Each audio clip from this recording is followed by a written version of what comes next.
అందరికీ నమస్కారం. మన భారత ప్రధానమంత్రి శ్రీ నరేంద్ర మోడీ గారు యూరప్ సందర్శనలో భాగంగా జర్మనీలోని బెర్లిన్లో ఏం ఉపన్యాసమిచ్చారో ఆ ఉపన్యాసాన్ని యథాతథంగా తెలుగులోకి అనువదించి మీకు అందివ్వడం జరుగుతోంది. అలాగే ఆయన ఐరోపాలో ఇచ్చిన మరికొన్ని ఉపన్యాసాలను కూడా అనువదించి ఇక్కడ పెట్టడానికి ప్రయత్నం చేస్తాము. ప్రతి ఉపన్యాసాన్ని కూడా ఔత్సాహికులు చూస్తారని, ఇతరులతో కూడా పంచుకుంటారని, ఈ లింక్ ఇతరులకు కూడా మీరు మీ వాట్సాప్, ఫేస్బుక్, ట్విట్టర్లలో షేర్ చేస్తారని చెప్పి ఆశిస్తూ ఉన్నాను. అంతేకాదు వెంటనే మా ఛానల్కు సబ్స్క్రైబ్ అవ్వండి. సబ్స్క్రైబ్ అవ్వడంతో పాటు బెల్ బటన్ కూడా నొక్కండి. ఇక ఉపన్యాసాన్ని యథాతథంగా వాక్యం ప్రతి వాక్యాన్ని అనువదిస్తూ ఉన్నాను. భారత్ మాతాకి జై. ఈరోజు జర్మనీకి రావడం వల్ల భారతమాత ముద్దు బిడ్డలను కలుసుకునే అవకాశం లభించడం నా అదృష్టం. మీ అందరినీ కలవడం చాలా సంతోషంగా ఉంది. మీలో చాలామంది ఈరోజు జర్మనీలోని వివిధ నగరాల నుంచి బెర్లిన్ నగరానికి వచ్చారు. ఈ ఉదయం నేను మిమ్మల్ని అందరినీ చూసి చాలా ఆశ్చర్యపోయాను. భారతదేశంలో చాలా వేడిగా ఉంది. ఎండాకాలం, ఇక్కడ చలికాలం. కానీ చాలామంది చిన్నపిల్లలు కూడా ఉదయమే 4:30 గంటలకే ఇక్కడికి వచ్చారు. మీ ఈ ప్రేమ, మీ ఆశీర్వాదం ఇవే నాకు గొప్ప బలాలు. నేను ఇంతకుముందు జర్మనీకి వచ్చాను, మీలో చాలామందిని కలిశాను. మీలో చాలామంది భారతదేశానికి వచ్చినప్పుడు కూడా నన్ను కలిశారు. మనందరికీ ఈ అవకాశం కలిగింది. అయితే కొత్త తరం అంటే యంగ్ జనరేషన్ అంటే ఏమిటో నేను ఇక్కడ చూస్తూ ఉన్నాను. పెద్ద సంఖ్యలో యువత ఉత్సాహంగా ఇక్కడికి వచ్చింది. మీరు మీ బిజీ క్షణాల నుంచి కొంత సమయాన్ని కేటాయించి ఇక్కడికి వచ్చారు. మీ అందరికీ నా హృదయపూర్వకమైన కృతజ్ఞతలు. ఇక్కడ మా రాయబారి ఇప్పుడే నాకు చెప్పారు ఏంటంటే, ఇక్కడ జర్మనీలో సంఖ్యాపరంగా చూస్తే భారతీయుల సంఖ్య చాలా తక్కువ, కానీ మీ అభిమానానికి ఏమాత్రం లోటు లేదు అని చెప్పి ఆయన చెప్పారు. మీ ఉత్సాహానికి ఎలాంటి లోటు లేదు. ఈరోజు ఈ దృశ్యాన్ని భారతదేశ ప్రజలందరూ చూసినప్పుడు వారి హృదయాలు గర్వంతో ఉప్పొంగిపోతాయి. స్నేహితులారా, ఈరోజు నేను మీతో నా గురించి మాట్లాడడానికి రాలేదు, మోడీ ప్రభుత్వం గురించి మాట్లాడడానికి కూడా రాలేదు. కానీ ఈరోజు నేను కోట్లాది భారతీయుల శక్తి గురించి మీతో మాట్లాడాలని, వారి గొప్పతనం గురించి పాడాలని, వారి పాటలు పాడాలని భావిస్తూ ఉన్నాను. మరియు నేను భారతీయుల గురించి ఆలోచించేటప్పుడు ఒక విషయం గుర్తుపెట్టుకోండి. భారతీయులు అని నేను మాట్లాడుతున్నప్పుడల్లా ఒక విషయం గుర్తుపెట్టుకోండి. భారతీయులు అంటే అక్కడ కేవలం భారతదేశంలో మాత్రమే నివసించే ప్రజలు కాదు, ఇక్కడ నివసించే భారతీయులు అని కూడా. ప్రపంచంలో ప్రతి మూలలో నివసిస్తున్న తల్లి భారతి పిల్లల గురించి నేను మాట్లాడుతున్నాను అని మీరు గుర్తుపెట్టుకోవాలి. జర్మనీలో విజయ పతాకాన్ని ఎగురవేస్తున్న భారతీయులందరికీ ముందుగా నేను శుభాకాంక్షలు తెలియజేస్తూ ఉన్నాను. స్నేహితులారా, 21వ శతాబ్దపు ఈ సమయం భారతదేశానికి, మనకు అంటే భారతీయులకు, మరీ ముఖ్యంగా యువతకు చాలా ముఖ్యమైన సమయం. ఈనాడు భారతదేశం ఒక ఆలోచనగా మారింది, మరియు భారతదేశం ఒక ఆలోచనను చేస్తోంది. నేటి భారతదేశం ఒక సంకల్పంతో ముందుకు సాగుతోంది. ఈరోజు భారతదేశానికి ఎక్కడికి వెళ్లాలో, ఎలా వెళ్లాలో, ఎంతకాలం వెళ్లాలో బాగా తెలుసు. ఒక దేశం యొక్క ఆలోచన వచ్చినప్పుడు ఆ దేశం కూడా కొత్త మార్గాలలో నడుస్తుందని, కోరుకున్న గమ్యస్థానాలను చేరుకుంటుందని మీ అందరికీ తెలుసు. నేటి ఆకాంక్ష భారతం, నేటి యువ భారతదేశం వేగంగా అభివృద్ధి చెందాలని కోరుకుంటోంది. దీనికి రాజకీయ సుస్థిరత మరియు దృఢ సంకల్పం ఎంత అవసరమో నేటి భారతదేశానికి బాగా తెలుసు. అందుకే భారత ప్రజలు 3 దశాబ్దాలుగా కొనసాగుతున్న రాజకీయ అస్థిరత అనే వాతావరణానికి ఒక్క బటన్ నొక్కి అంతం చేశారు. గత 7-8 ఏళ్లలో తన ఓటుకు ఉన్న శక్తి ఏమిటో, ఆ ఒక్క ఓటు భారతదేశాన్ని ఎలా మార్చగలదో భారత ఓటరు గ్రహించడం ప్రారంభించాడు. సానుకూల మార్పు మరియు శీఘ్రమైన అభివృద్ధి కోసం భారత ప్రజలు 2014లో సంపూర్ణ మెజారిటీతో ప్రభుత్వాన్ని ఎన్నుకున్నారు. మరియు ఇది 30 సంవత్సరాల తర్వాత జరిగింది అని చెప్పి మీరు గుర్తుపెట్టుకోవాలి. 2019లో దేశ ప్రభుత్వాన్ని మునుపెన్నడూ లేనంత పటిష్టంగా తీర్చిదిద్దాలన్న సంకల్పంతో భారతదేశపు వ్యక్తుల దృక్పథం ముందుకొచ్చింది. భారతదేశాన్ని ఆల్రౌండర్గా ముందుకు తీసుకెళ్లడానికి అవసరమైన నిర్ణయాత్మకమైన ప్రభుత్వానికి భారత ప్రజలు 2019లో తిరిగి అధికారాన్ని అప్పగించారు. నా స్నేహితుల అంచనాల ఆకాశం ఎంత పెద్దదో నాకు తెలుసు. ప్రజలందరి ఆలోచనలతో నేను అనుబంధం కలిగి ఉన్నాను. కానీ కోట్లాది మంది భారతీయుల శ్రమ పరాకాష్ఠకు చేరి తమను తాము అర్పించుకోవడం ద్వారా తిరిగి కోట్లాది మంది భారతీయుల మద్దతుతో ఆ మహోన్నతమైన భారతీయుల నాయకత్వంలోనే భారతదేశం కొత్త శిఖరాలను చేరుకోగలదని నాకు తెలుసు. భారతదేశం ఇప్పుడు సమయాన్ని వృధా చేయదు. భారతదేశం ఇప్పుడు కాలాన్ని కోల్పోదు. ఈరోజు కాలానికి ఉన్న విలువ ఎంతో, ఈ కాలానికి ఉన్న శక్తి ఏమిటో, ఈ కాలంలో మనం ఏమి సాధించాలో భారతదేశానికి బాగా తెలుసు. మిత్రులారా, ఈ సంవత్సరం మనం స్వాతంత్ర్యం పొంది 75 సంవత్సరాలయ్యింది అని 75 ఏళ్ల వేడుక జరుపుకుంటున్నాం. స్వతంత్ర భారతంలో జన్మించిన ఈ దేశానికి మొట్టమొదటి ప్రధానమంత్రిని నేనే. భారతదేశం స్వాతంత్ర్యం పొంది 100 సంవత్సరాలు పూర్తి చేసుకోబోయే వేళ, అంటే 25 సంవత్సరాల తర్వాత, ఆ సమయంలో దేశం ఏ లక్ష్యంతో ఉంటుందో, నేడు భారతదేశం శక్తితో ఒక్కొక్క అడుగు ముందుకు వేస్తూ ఆ లక్ష్యాన్ని చేరుకోవడం కోసం సాగిపోతోంది. మిత్రులారా, భారతదేశంలో వనరులు అపారం. వనరుల కొరత ఎప్పుడూ లేదు. స్వాతంత్రం వచ్చిన తర్వాత దేశం ఒక మార్గాన్ని, ఒక దిశను నిర్ణయించుకుంది. కానీ కాలక్రమేణా జరగాల్సిన అనేక మార్పులు జరగాల్సిన వేగం కంటే తక్కువ వేగంతో జరగడము, కొన్ని కార్యాలు ఆగిపోవడము, కొన్ని కార్యాలు ప్రారంభం అవకపోవడము, ఇలా ఆలస్యమవడము, దాంతో మనం వెనుకబడి ఉన్నాము. దానికి ఒకే ఒక పరిష్కారం ఉంది. మరోసారి ఆగిపోయిన ఆ ముఖ్యమైన కార్యాలు ఏమిటో ఒక్కసారి గుర్తుచేసి భారతదేశ ప్రజలలో విశ్వాసం, ఆత్మగౌరవాన్ని నింపాలి. దానికోసం ప్రభుత్వంపై నమ్మకం ఉంచడం చాలా ముఖ్యం. బ్రిటిష్ వారి సంప్రదాయం కారణంగా ప్రభుత్వానికి మరియు ప్రజలకు మధ్య నమ్మకం అనే విషయంలో విపరీతమైన అంతరం ఏర్పడింది. అనుమానాల మేఘాలు కమ్ముకున్నాయి. ఎందుకంటే అది బ్రిటిష్ వారి పాలనలో కనిపించేది. ప్రభుత్వానికి ప్రజలకు మధ్య విశ్వాసం అనేదే ఉండేదే కాదు. దేశం యొక్క మార్పులను చూడడానికి అవసరమైనంత వేగం లేదు. కాబట్టి సామాన్యుల జీవితాలలో ప్రభుత్వం యొక్క జోక్యాన్ని తగ్గించాల్సిన అవసరం ఉంది. అంటే కనిష్ట ప్రభుత్వం ఉండాలి, గరిష్ట పాలన అందించాలి. అవసరం ఉన్న చోట మాత్రమే ప్రభుత్వం జోక్యం చేసుకోవాలి, అవసరం లేని చోట ప్రభుత్వ ప్రభావం ఉండకూడదు. ఈ కోణంలో నేను ఆలోచిస్తూ ఉన్నాను. మిత్రులారా, దేశ ప్రజలు అభివృద్ధిని నడిపించినప్పుడే దేశం పురోగమిస్తుంది. దేశ ప్రజలు ముందుకు వచ్చి దిశను నిర్ణయించినప్పుడే దేశం పురోగమిస్తుంది. ఇప్పుడు నేటి భారతదేశంలో ప్రభుత్వం కాదు, మోడీ కాదు, దేశంలోని అత్యంత నాణ్యమైన వ్యక్తులు చోదక శక్తిగా కూర్చొని ఉన్నారు. అందుకే మేం కూడా దేశ ప్రజల జీవితాల నుంచి ప్రభుత్వం యొక్క ఒత్తిడిని తొలగిస్తూ ఉన్నాం. అంతేకాదు, ప్రభుత్వం యొక్క అనవసరపు జోక్యాన్ని కూడా మేము అంతం చేస్తున్నాం. మనల్ని మనం సంస్కరించుకుంటూనే దేశాన్ని మార్చుకుంటూ ఉన్నాం. సంస్కరణకు రాజకీయ సంకల్పం అవసరమని, పనితీరుకు ప్రభుత్వ యంత్రాంగాన్ని ఏర్పాటు చేయాలని, సంస్కరణకు ప్రజల భాగస్వామ్యం అవసరమని నేనెప్పుడూ చెబుతాను. ఆపై సంస్కరణ, పనితీరు, పరివర్తన, వీటితోనే వాహనం ముందుకు కదులుతుంది. నేడు భారతదేశం జీవన సౌలభ్యం, జీవనం యొక్క నాణ్యత, ఉపాధి సౌలభ్యం, విద్యా నాణ్యత, చలనశీలత, ప్రయాణ నాణ్యత, వ్యాపార సౌలభ్యం, సేవల నాణ్యత, ఉత్పత్తుల నాణ్యత, ప్రతి రంగంలో వేగంగా పనిచేయడం కోసం కొత్త సెట్టింగ్ కావాలి, కొత్త కొలతలు కావాలి.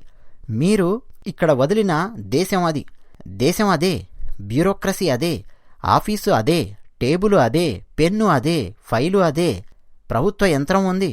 కానీ ఇప్పుడు ఫలితాలు చాలా మెరుగ్గా వస్తున్నాయి. మిత్రులారా, 2014కు ముందు మీలాంటి సహోద్యోగులతో నేను మాట్లాడినప్పుడల్లా ప్రతి ఒక్కరూ చాలా పెద్ద పెద్ద ఫిర్యాదులతో రావడం గమనించే ఉంటారు.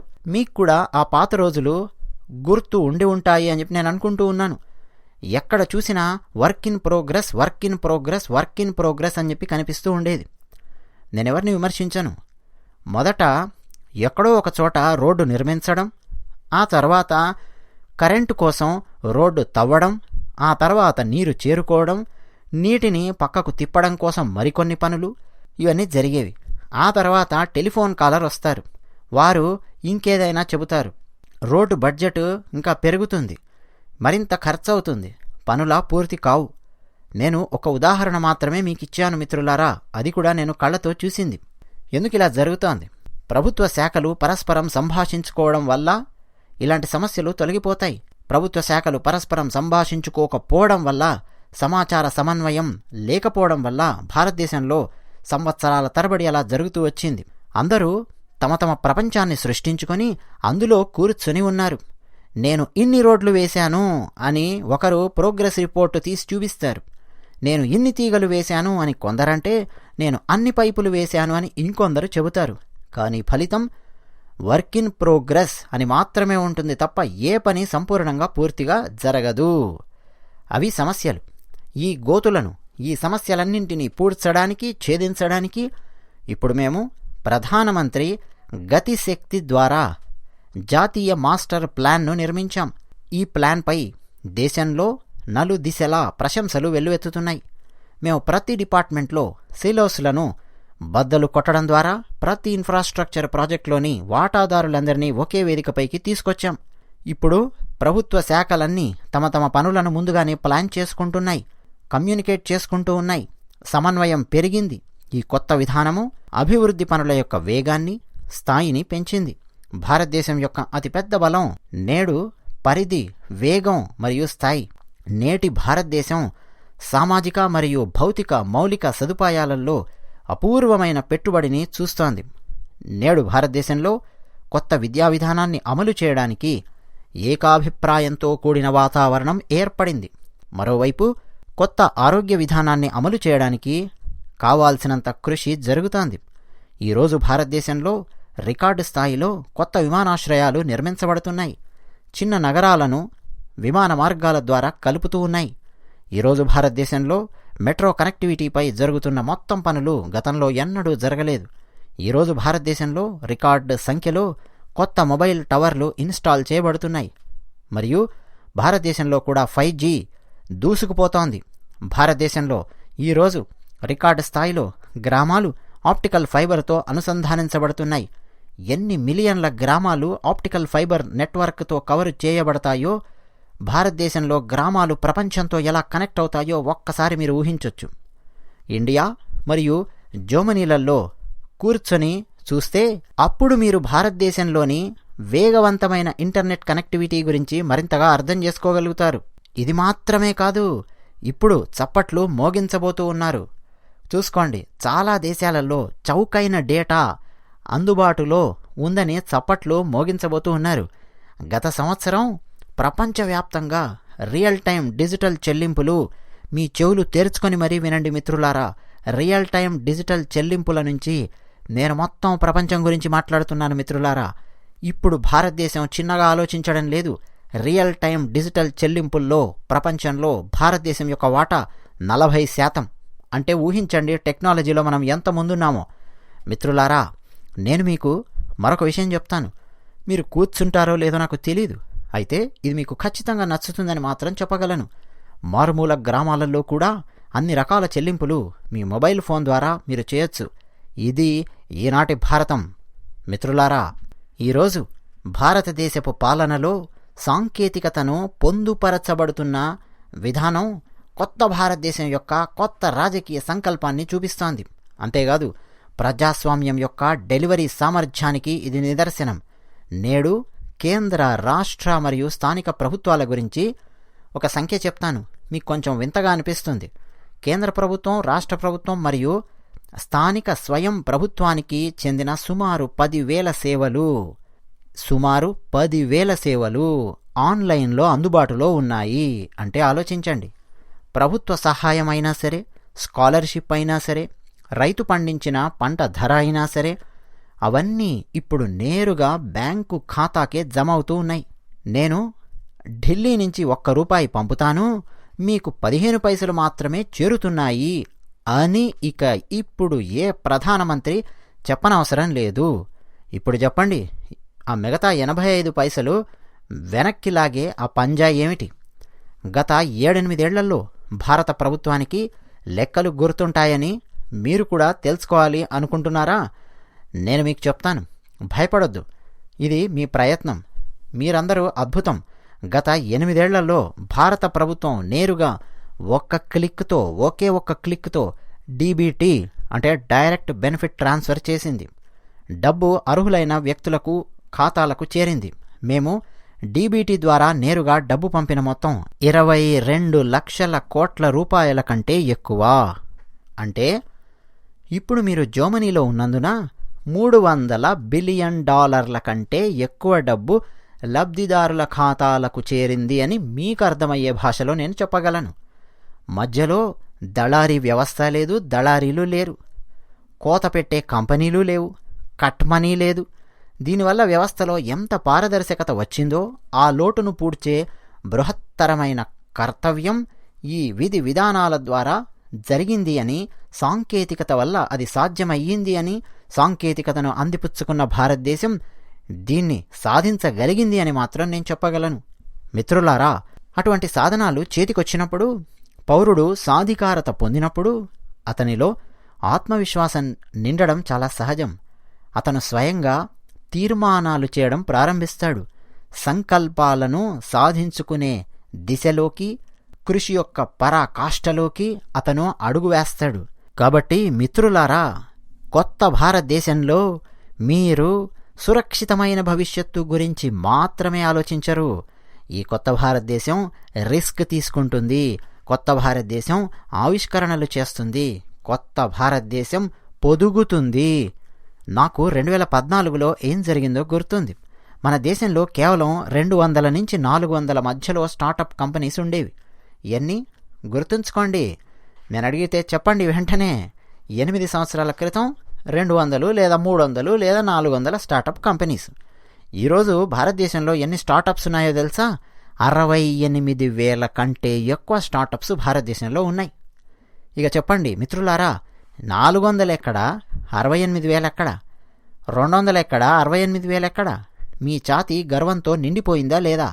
మీ తల గర్వంతో పైకెత్తుకుంటున్నారా లేదా? స్నేహితులారా, స్టార్టప్ల విషయంలో ఇది మాత్రమే కాదు. ఈరోజు ప్రపంచంలోని అన్ని పారామీటర్స్ డజన్ల కొద్దీ స్టార్టప్లు యూనికార్న్స్గా మారాయి అని చెప్తూ ఉన్నాయి. ఈరోజు నేను గర్వంగా చెప్పుకుంటున్నాను, మన దేశంలో కూడా యూనికార్న్లను చూసి చాలా కొత్త కొత్త యూనికార్న్స్ తయారవుతున్నాయి. అంటే అవి కూడా $10 బిలియన్ స్థాయిని దాటిపోతూ ఉన్నాయి. నేను గుజరాత్లో సీఎంగా పనిచేసినప్పుడు మా తోటివారిని ఎవరినైనా మీ పిల్లలు ఏం చేస్తున్నారు అని అడిగితే, మా వాడు ఐపీఎస్కు ప్రిపేర్ అవుతున్నాడు, మా అమ్మాయి ఐపీఎస్కు ప్రిపేర్ అవుతుంది అని చాలామంది చెప్తూ ఉండేవారు. ఈరోజు నేను భారత ప్రభుత్వంలో ఉన్న వారిని అడుగుతూ ఉంటాను, మీ పిల్లలు ఏం చేస్తున్నారు, లేదా మీ అన్నదమ్ముల కొడుకులు కుమార్తెలు ఏం చేస్తున్నారు అని అడుగుతూ ఉంటాను. సార్, వారు స్టార్టప్స్లో నిమగ్నమై ఉన్నారు అని నాకు సమాధానం వస్తుంది. ఈ మార్పు చిన్న మార్పు కాదు మిత్రులారా. ప్రాథమిక విషయం ఏంటంటే, నేడు భారతదేశం ఆవిష్కర్తలను ఉత్సాహంగా ముందుకు తీసుకెళుతోంది, అంతే తప్ప ఆవిష్కర్తలను బంధించదు. మీరు ప్రత్యేక ప్రాంతంలో కొత్త ఆవిష్కరణలు చేయాలనుకుంటే కొత్త రకాల డ్రోన్లను తయారు చేయండి. అంతరిక్ష రంగంలోకి కొత్త ఉపగ్రహాన్నో లేదా రాకెట్నో పంపించాలనుకుంటే తయారు చేయండి. మొదటగా ఈరోజు భారతదేశంలో పోషకాహార వాతావరణం అందుబాటులో ఉంది మిత్రులారా. మరో ఆసక్తికరమైన విషయం చెప్తాను. ఒకప్పుడు ఎవరైనా సరే మన భారతదేశంలో కొత్త కంపెనీ రిజిస్టర్ చేయాలనుకుంటే ఆ రిజిస్ట్రేషన్కు సంబంధించిన పేపర్ను అప్లై చేసి పెట్టేసి మర్చిపోయేవారు. ఇప్పటి వరకు ఇంకా రిజిస్ట్రేషన్ అవ్వలేదు, అప్పటి వరకు రిజిస్ట్రేషన్ అవ్వలేదు అని చెప్తూ ఉండేవారు. నెలల తరబడి సమయం పట్టేది. ప్రభుత్వంపై నమ్మకం పెరిగినప్పుడు, ప్రభుత్వంపై పౌరులకు నమ్మకం పెరిగినప్పుడు, అవిశ్వాసం అంతరించిపోయినప్పుడు ఫలితం కంపెనీ రిజిస్ట్రేషన్ చేయవలసి వస్తే అది 24 గంటల సమయం మాత్రమే పడుతుంది మిత్రులారా. గత కొన్నేళ్లుగా ప్రభుత్వానికి సంబంధించిన ఓ ఛాంబరు, దానికి సంబంధించిన ఓ ఆఫీసు, 6 టేబుళ్ళు. నెంబర్ 1 టేబుల్ దగ్గర జనవరిలో నన్ను కొన్ని విషయాలు అడిగారు. ఫిబ్రవరిలో నెంబర్ 2 టేబుల్ దగ్గర మళ్ళీ అదే విషయాన్ని అడిగారు. మరో కొన్ని నెలలు గడిచాక నెంబర్ 5 టేబుల్ దగ్గరికి వెళ్తే మళ్ళీ అవే విషయాలు అడిగారు. ఫిబ్రవరి ఆఖరులో మనిషి ఆ పేపర్ తీసుకురాండి, ఈ పేపర్ తీసుకురాండి అని చెప్పి పంపిస్తాడు. అంటే వేలాది మంది స్నేహితులు, మన పౌరులు ఒక్క కంపెనీని రిజిస్టర్ చేయించుకోవడం కోసం టేబుల్ నుంచి టేబుల్ వైపు, టేబుల్ నుంచి టేబుల్ వైపు నెలల తరబడి అసలు అవతల వాళ్ళు ఏం అడుగుతున్నారో తెలియకుండా, ఏం తీసుకురావాలో తెలియకుండా అలా తిరుగుతూ ఉండేవారు. కానీ ఈరోజు 24 గంటలలో ఒక కంపెనీ రిజిస్టర్ అవ్వగలదు భారతదేశంలో. అది భారతదేశం యొక్క సామర్థ్యం. మిత్రులారా, మీరు ఆశ్చర్యపోతారు. 25,000 కంటే ఎక్కువ కంప్లైంట్లను మేము అత్యంత వేగంగా పూర్తి చేశాం. ఇలాంటివి. అంతేకాదు 2013లో మా పార్టీ నన్ను ప్రధానమంత్రిని చేయబోతున్నట్టు ప్రకటించడంతో ఇక ఎన్నికల కోసం సిద్ధం అయ్యాను. అందుకే ఆ సమయంలో నేను ఎక్కువగా ప్రజలను ఉద్దేశించి ఇలాంటి ప్రసంగాలు చేస్తూ ఉండేవాడిని. అప్పుడు ఒకరోజు ఢిల్లీలోని వ్యాపారవేత్తలందరూ నన్ను పిలిచారు. పెద్ద వ్యాపారుల సమావేశం అక్కడ జరిగింది. నేనక్కడ కూర్చున్నాను. నేనప్పటికింకా ప్రధానమంత్రిని కాను, కేవలం ప్రధానమంత్రి క్యాండిడేట్ను మాత్రమే. కూర్చున్నాను. నా ముందు మాట్లాడుతున్న పెద్ద మనుషులు, చూడండి ఈ చట్టం వచ్చింది, తయారు చేయబడింది, ఆ చట్టం వచ్చింది, ఈ చట్టం వచ్చింది, అవి చేస్తాం, ఇవి చేస్తాం అని చెప్పి ఏంటేంటో చెప్తున్నాడు. అసలే ఎన్నికల వేళ స్పీచ్లు ఎలా ఉంటాయో మీకు తెలుసు. అందరూ ఓకే అంటే చాలు, నేను చేస్తాను, అది చేస్తాను, ఇది చేస్తాను అని చెప్పి అంటున్నాడు. కానీ మిత్రులారా, నేను మట్టి మనిషిని. అది 2013. నేను స్పీచ్ ఇవ్వడానికి లేచి నిలబడి మాట్లాడడం మొదలు పెట్టాను. నేనేమన్నానంటే, అన్నయ్య, మీరు చట్టాలు చేయడం గురించి మాట్లాడతారు, నా ఉద్దేశ్యం వేరు. మీరు కొత్త చట్టాలు చేస్తారో లేదో నాకు తెలియదు, కానీ నాకు ఓటు వేయండి. మీరు నాకు అవకాశం ఇస్తే నేనొచ్చి ప్రతిరోజు ఒక చట్టాన్ని ముగించి పారేస్తాను అని వాగ్దానం చేస్తున్నాను అని చెప్పాను. అక్కడున్న వాళ్ళందరూ ఆశ్చర్యపోయారు. అసలు ఈ వ్యక్తికి ప్రభుత్వం అంటే ఏంటో తెలుసా, అసలు ఇతన్ని నమ్మాలా, ఏం చేస్తాడు అని చెప్పి చాలామంది ఆశ్చర్యపోయారు. కానీ మిత్రులారా, నేను మీకు నా అకౌంట్ ఇస్తూ ఉన్నాను, నా జాబితా చెప్తూ ఉన్నాను. నేను ప్రధానమంత్రిని అయిన మొట్టమొదటి 5 సంవత్సరాలలో 1500 చట్టాలను రద్దు చేశాము. ఇదంతా ఎందుకు? పౌరులపై ఈ చట్టాల భారం ఎందుకు? అనవసరమైన చట్టాల భారం ఎందుకు? ఈ భారతదేశం స్వాతంత్ర్యం పొందింది. మోడీ అంటే దేశం కాదు, దేశం అనేది 130 కోట్ల మంది పౌరులకు చెందింది. ఒకసారి మన భారతదేశాన్ని గమనించండి. ముందుగా మన దేశం యొక్క ప్రత్యేకత చూడండి సార్. దేశం 1, రాజ్యాంగం 2 ఇలా ఉండేవి. ఎందుకు ఇంత సమయం పట్టింది? పూర్వకాలంలో దీన్ని ట్యూబ్ లైట్ అని చెప్పి పిలుస్తూ ఉండేవాళ్ళం, ఇంత ఆలస్యంగా ఉంటే. 2 రాజ్యాంగాలు మన భారతదేశంలో ఉండేవని మీకు తెలుసా?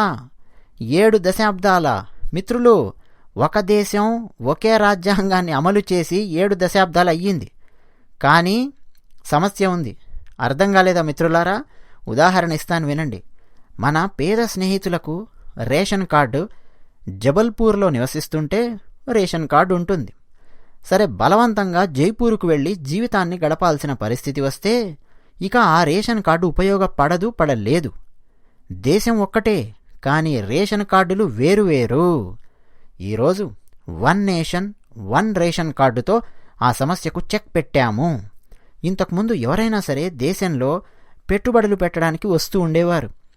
గుజరాత్కు వెళ్ళి అక్కడొక పన్ను, ఆ తర్వాత మహారాష్ట్రకు వెళ్ళి అక్కడో పన్ను, బెంగాల్కు వెళ్ళి అక్కడ 3వ పన్ను.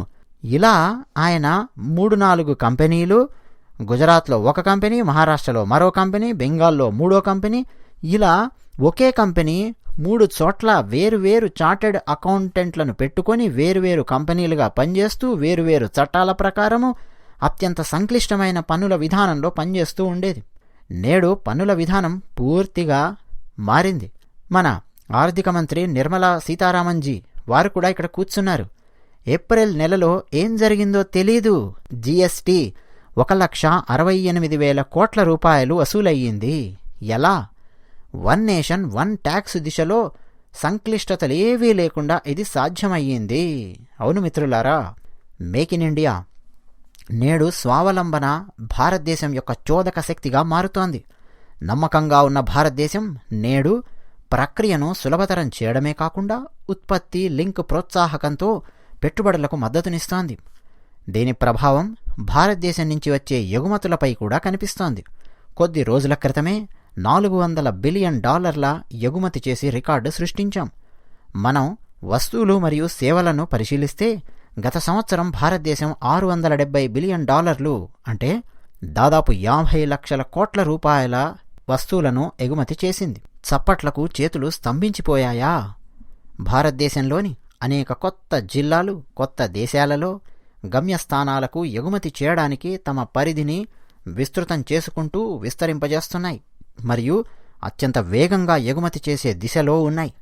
ఈరోజు దేశంలో తయారు చేయబడడం అనేది చాలా ఆనందంగా ఉంది. ఇది జీరో డిఫెక్ట్ జీరో ఎఫెక్ట్ మంత్రం కాదు. ఉత్పత్తి నాణ్యతలో లోపం లేదు మరియు ఉత్పత్తిలో పర్యావరణంపై ఎలాంటి ప్రభావం ఉండదు. అలాంటి వస్తువులను భారతదేశం తయారు చేస్తోంది. మిత్రులారా, 21వ శతాబ్దపు ఈ 3వ దశాబ్దంలో అతిపెద్ద సత్యం ఏంటంటే నేడు భారతదేశం ప్రపంచానికి చేరువవుతోంది. కరోనా యొక్క కష్టకాలంలో భారతదేశం 150 కంటే ఎక్కువ దేశాలకు అవసరమైన మందులను పంపడం ద్వారా చాలామంది ప్రాణాలను రక్షించడంలో సహాయపడింది.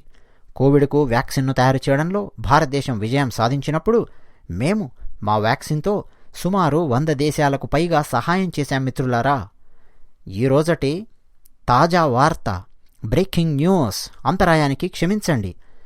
నేడు ప్రపంచంలో గోధుమల కొరత ప్రపంచం ఎదుర్కొంటోంది. ప్రపంచంలోని పెద్ద దేశాలు ఆహార భద్రత గురించి ఆందోళన చెందుతున్నాయి. ఈ సమయంలో భారతదేశానికి చెందిన రైతు ప్రపంచానికి ఆహారం అందించేందుకు ముందుకొస్తున్నాడు. మిత్రులారా, మానవత్వం ముందు సంక్షోభం వచ్చినప్పుడల్లా భారతదేశం ఒక కొత్త పరిష్కారంతో వస్తుంది. సంక్షోభాలు తెచ్చేవారికి అభినందనలు, పరిష్కారంతో మేమొస్తాం, ప్రపంచాన్ని ఆనందింపజేస్తాం.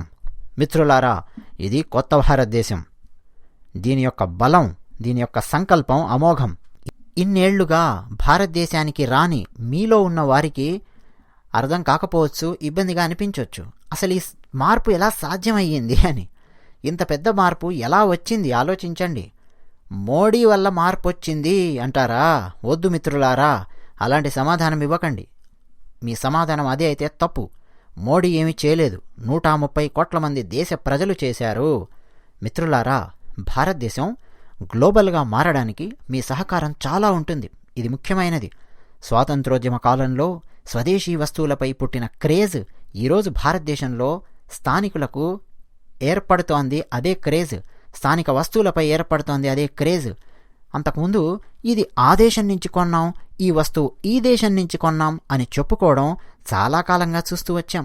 కానీ నేడు భారతదేశ ప్రజలు తమ స్థానిక ఉత్పత్తుల గురించి గర్వించి కొత్త అనుభూతిని పొందుతున్నారు. ఇప్పటికీ 20 ఏళ్ల క్రితం ఇలాంటి తారీఖున నేనొస్తున్నాను అని మీ ఇంటికి ఉత్తరం రాస్తే వచ్చే సమయంలో తీసుకురావాలి అని ఇంటి నుంచి ఉత్తరం వచ్చేది. ఈరోజు మనం వెళ్ళేసరికి అన్నీ అక్కడ సిద్ధంగా దొరుకుతున్నాయి. మీరిక్కడి నుంచి మీ ఇంటికి భారతదేశానికి వెళితే మీరేం ఉత్తరం రాసో అది తీసుకురండి, ఇది తీసుకురండి, ముందే తెచ్చిపెట్టండి అని చెప్పాల్సిన అవసరం లేదు. మీరు వచ్చి రాగానే అన్నీ సిద్ధంగా దొరికిపోతూ ఉన్నాయి. ఏం కావాలంటే మీరు పరీక్షించి చూడండి. ఇది శక్తి. నేను లోకల్ కోసం వోకల్ అంటున్నాను, కానీ మీ స్థానికుడు ఇక్కడ లేడు. మిత్రులారా, మీరు భారతదేశంలోని నలుమూలల్లో రకరకాల ప్రాంతాల నుంచి వచ్చి ఉండొచ్చు. ఆ స్థానికులు ఇక్కడ లేకపోయి ఉండొచ్చు. కానీ ఆ స్థానికులు తయారు చేస్తున్న వస్తువుల పట్ల శ్రద్ధ చూపించండి. ప్రతి ఉత్పత్తికి భారతీయుడి చెమట వాసన ఉంటుంది. మిత్రులారా, ఆ నేల సువాసన మన స్నేహితులదే. అందుకే ఐయామ్ మేడ్ ఇన్ ఇండియా అని చెప్పుకుంటాను. భారతీయులు తయారు చేసిన వస్తువులలో హిందుస్థాన్ మట్టి సువాసన ఉంది. అందులో భారత యువత యొక్క చెమట దాగి ఉంది.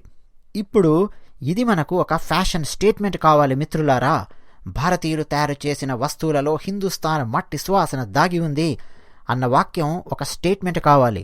మీరు చూడండి, ఒక్కసారి మీరు ఈ అనుభూతిని అనుభవిస్తే ప్రకంపనలు క్రమక్రమంగా ఒకరి నుంచి మరొకరికి చేరుకోవడానికి ఎక్కువ సమయం పట్టదు. ఇక మీరెప్పుడైనా సరే భారతదేశానికి వెళుతూ ఉన్నప్పుడు లేదా వెళ్ళాలనుకుంటున్నప్పుడు నువ్వు ఇండియా ఎప్పుడు వెళ్తావు అని ఇక్కడున్న వాళ్ళు అడుగుతూ ఉంటారు. వెళ్ళినప్పుడు ఆ వస్తువులు తీసుకురా, ఈ వస్తువులు తీసుకురా అంటూ ఉంటారు. మనం స్థానికంగా తయారు చేసుకునే వస్తువులను, భారతదేశంలో తయారు చేసుకునే వస్తువులను తీసుకురండి చాలు. మిత్రులారా, నేను మీకు ఒక గొప్ప ఉదాహరణ, చాలా సులభమైన ఉదాహరణ చెప్తాను. ఖాదీ. మీ అందరికీ ఖాదీ గురించి తెలుసు. ఖాదీ అలాగే దాని నాయకుడు చోలీ దామన్ రెండింటి మధ్య సంబంధం ఉంది. నాయకుడు ఖాదీ రెండు వేరువేరు కాదు. ఖాదీ అని అనిపించగానే మనకు నాయకుడు కనిపిస్తాడు. నాయకుడు రాగానే ఖాదీ కనిపించింది. మహాత్మాగాంధీ గారు జీవించింది ఖాదీతోనే. మన భారత స్వాతంత్రోద్యమానికి బలం చేకూర్చింది ఖాదీయే. దురదృష్టవశాత్తు స్వాతంత్ర్యం వచ్చిన తర్వాత ఆ ఖాదీ గురించి ఆలోచించడం తగ్గింది. ఒక్కసారి ఆలోచించండి, ఒక నిరుపేద తల్లికి జీవనోపాధి కలిగిస్తుంది ఖాదీ. అలా ఒక నిరుపేద తల్లికి జీవనోపాధి కలిగించడం మన బాధ్యత కాదా? విధవరాలైన తల్లి తన బిడ్డలు ఎదగడం కోసం ఖాదీ నేయడాన్ని ఒక ఆసరాగా తీసుకుంటూ ఉండేది. కానీ క్రమక్రమంగా ఆమె విధికి వదిలివేయబడింది. అలా ఒక విధంగా ఆమె మరణించింది. నేను ముఖ్యమంత్రి అయిన తర్వాత చొరవ తీసుకున్నాను. నేను ప్రతి ఒక్కరికి చెప్తూ ఉండేవాణ్ణి, అన్నయ్య నువ్వు ఇంట్లో ఎవరికైనా గర్వంగా చెప్పు, నా దగ్గర ఆ ఫ్యాబ్రిక్ ఉంది, ఈ ఫ్యాబ్రిక్ ఉంది, ఆ బట్ట ఉంది, ఈ బట్ట ఉంది. ఇది కాదు, ఇదిగో చీర ఖాదీతో నేయబడి ఉంది, ఇదిగో కుర్తా ఖాదీతో నేయబడి ఉంది, ఇదిగో నేను ఉపయోగించే వస్త్రం ఖాదీతో నేయబడి ఉంది అని గర్వంగా చెప్పుకో. అలా ఎందరికో జీవనోపాధి కలుగుతుంది. నీ దగ్గర ఏమేం ఫ్యాబ్రిక్స్ను ఉపయోగించుకుంటావో అవన్నీ ఉపయోగించు, దాంతోపాటు ఖాదీని కూడా ఉపయోగించు. మిత్రులారా, ఈ చర్చ చాలా చిన్నది, కానీ ఈరోజు దేశం మొత్తం గర్వపడే చర్చ ఇది. 75 సంవత్సరాల స్వాతంత్రం తర్వాత మొట్టమొదటిసారిగా ఈరోజు ఎప్పుడు వస్తోంది అని తెలిస్తే మీరు సంతోషిస్తారు.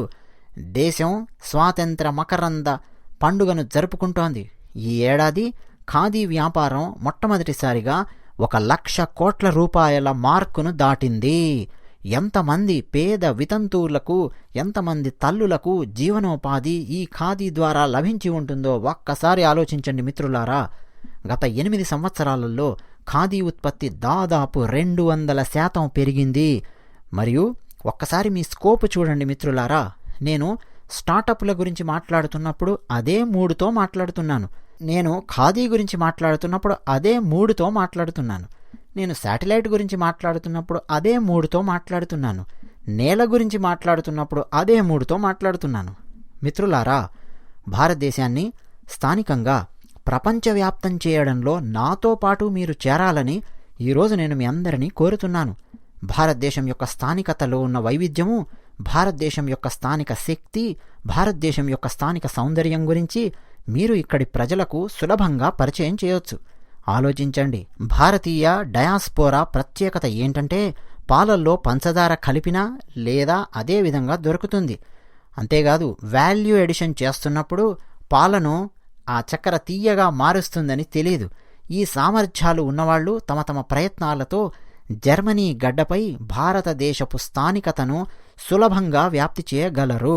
స్నేహితులారా, నేను మిమ్మల్ని నమ్ముతున్నాను, మీరు చేస్తారు. నా స్నేహితులను నేను నమ్ముతూ ఉన్నాను. స్థానికత గురించి అందరికీ చెప్పండి, మన స్థానిక వస్తువులను పరిచయం చెయ్యండి. నేను మీకు మరొక విషయం గుర్తు చేయాలనుకుంటున్నాను. అది మన యోగా, మన ఆయుర్వేదం, మన సాంప్రదాయ ఔషధాల యొక్క ఉత్పత్తుల గురించి. మీరు ఊహించనైనా ఊహించలేరు. ఈరోజు దీనికి ప్రపంచంలో చాలా సామర్థ్యం ఉంది. ఈ వస్తువులకు మీరు హిందుస్థాన్కు చెందినవారైతే మీకు యోగా తెలుసా లేదా అని మీ ఎదురుగా ఉన్న వ్యక్తి మిమ్మల్ని ఈపాటికే తప్పక అడిగి ఉంటారు. మీకు ఏమీ తెలియకపోతే మీ ముక్కు పట్టుకోండి అని చెప్పండి చాలు, అప్పుడు మీరు అంగీకరిస్తారు. ప్రతి మనిషి ఒక మాస్టరే. భారతదేశంలోని ఋషుల తపస్సు ఎంత గొప్పది అంటే, మీరు ఇక్కడ ఒక చిన్న బోర్డు పెట్టి లేదా ఆన్లైన్ ప్లాట్ఫామ్ను ఏర్పాటు చేసి $1 ఫీజు పెట్టి ముక్కు పట్టుకోవడం నేర్పించండి చాలు. మీ దగ్గర ముక్కు పట్టుకోవడం నేర్చుకుంటాను అని చెప్పి చాలామంది వస్తారు. అవునా కాదా? మరి మన ఋషులు మునులు ఏ స్థాయి బ్రాండ్ వాల్యూను క్రియేట్ చేసి పెట్టారో చూడండి. 1000 సంవత్సరాల క్రితం ఋషులు మునులు అలా చేసి వదిలేశారు.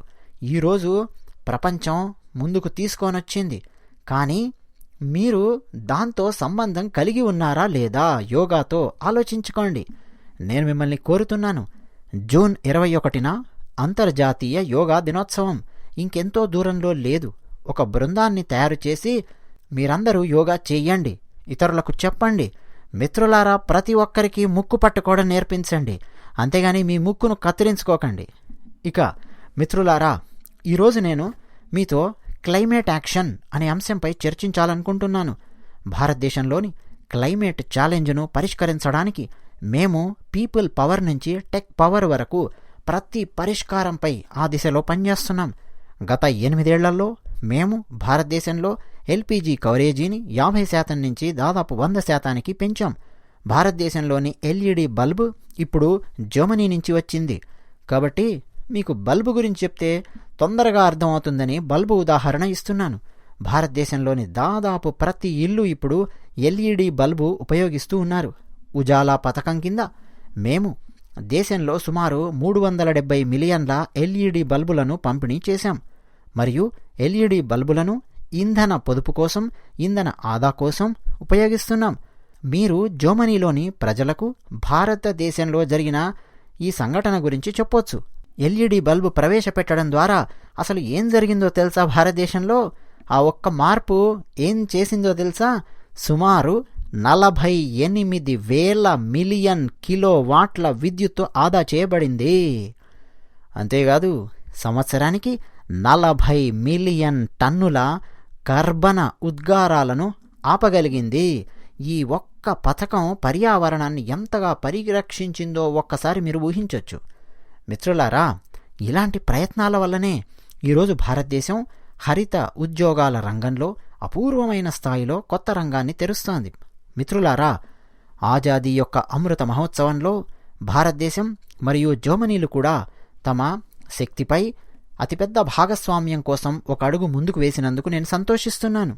మేము వాతావరణ బాధ్యతను కూడా ఆ తర్వాతి స్థాయికి తీసుకెళ్లాలని చెప్పి నిర్ణయించుకున్నాం. ఒక ఉదాహరణ ఇస్తున్నాను. దేశంలోని ప్రతి జిల్లాలో 75 కొత్త అమృత్ సరోవర్లను నిర్మించాలి అని చెప్పి భారతీయులు సంకల్పిస్తున్నారు. అంటే నేనేం చెప్తున్నానో మీరు ఊహించుకోవచ్చు. రాబోయే 500 రోజుల్లో దేశంలో 50,000 కొత్త జల వనరులను నిర్మిస్తామని, లేదా పాత చెరువులను పునరుద్ధరిస్తామని చెప్తున్నాను. నీరంటే ప్రాణం. నీళ్లుంటేనే రేపు అనేది ఉంటుంది. కానీ నీటి కోసం కూడా చెమటలు కక్కాల్సిందే మిత్రులారా. మీరు ఈ ప్రచారంలో చేరగలరా? మీరు ఎక్కడి నుంచి వచ్చారో, ఏ ఊరు నుంచి వచ్చారో భారతదేశంలో, ఆ ఊళ్ళో చెరువు కట్టడం కోసం మీరు కూడా సహకారాన్ని అందించాలి మిత్రులారా. వారిలో స్ఫూర్తి నింపాలి. మరియు ప్రపంచంలోని ప్రతి భారతీయుడు స్వాతంత్ర ఉత్సవంలో అమృత్ సరోవర్ను తయారు చేయడంలో సహకరించారంటే మీరు ఎంత ఆనందాన్ని పొందుతారో మీరు ఊహించొచ్చు. మిత్రులారా, భారతదేశం గురించి ఉత్తమ అవగాహన కలిగి ఉన్న ప్రసిద్ధ జర్మన్ పండితుడు మ్యాక్స్ ముల్లర్ ఇండో యూరోపియన్ భాగస్వామ్యం గురించి, ఇండో యూరోపియన్ భవిష్యత్తు గురించి ఆయన మాట్లాడారు.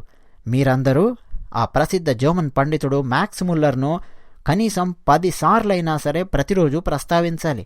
21వ శతాబ్దంలో దీన్ని నేలకు దించేందుకు ఇదే సరైన సమయం. భారతదేశము మరియు ఐరోపా యొక్క బలమైన భాగస్వామ్యం ప్రపంచంలో శాంతి మరియు శ్రేయస్సును నిర్ధారిస్తుంది. మేము వసుదైక కుటుంబానికి చెందిన వ్యక్తులం కాబట్టి ఈ భాగస్వామ్యం మరింతగా పెరుగుతూనే ఉంటుంది. అదే ఉత్సాహంతో మానవ సంక్షేమం కోసం, భారతదేశం యొక్క సంక్షేమం కోసం ఏదైనా చేస్తూ ఏదో ఒక సహకారాన్ని అందిస్తూ ఉండండి మిత్రులారా. మీరు ఎక్కడ ఉన్నా ముందుకు సాగండి, వర్ధిల్లండి, మీ కలలన్నింటినీ సాకారం చేసుకోండి. మీకు నా శుభాకాంక్షలు మరియు 130 కోట్ల మంది దేశ ప్రజల శుభాకాంక్షలు మీ వెంట ఉన్నాయి. సంతోషంగా ఉండండి, ఆరోగ్యంగా ఉండండి. ఎన్నెన్నో ధన్యవాదాలు. ఇదండి మన భారత ప్రధానమంత్రి బెర్లిన్లో చేసిన ప్రసంగము. యథాతథంగా ప్రతి వాక్యాన్ని అనువదించి మీ ముందుకు తీసుకురావడం జరిగింది. వీడియో నచ్చితే లైక్, అలాగే మీరేమనుకుంటున్నారో మీ అభిప్రాయాలను కామెంట్ సెక్షన్లో రాసి మాతో పంచుకుంటారని చెప్పి ఆశిస్తున్నాను. అలాగే ఇతిహాసం ఛానల్కు సబ్స్క్రైబ్ అవ్వండి. సబ్స్క్రైబ్ అవ్వడంతో పాటు బెల్ బటన్ కూడా నొక్కండి. మేమేమైనా సరే కొత్త వీడియో అప్లోడ్ చేశామంటే వెంటనే మీకు నోటిఫికేషన్ వస్తుంది. సబ్స్క్రైబ్ అవ్వడం మర్చిపోకండి. ధన్యవాదాలు.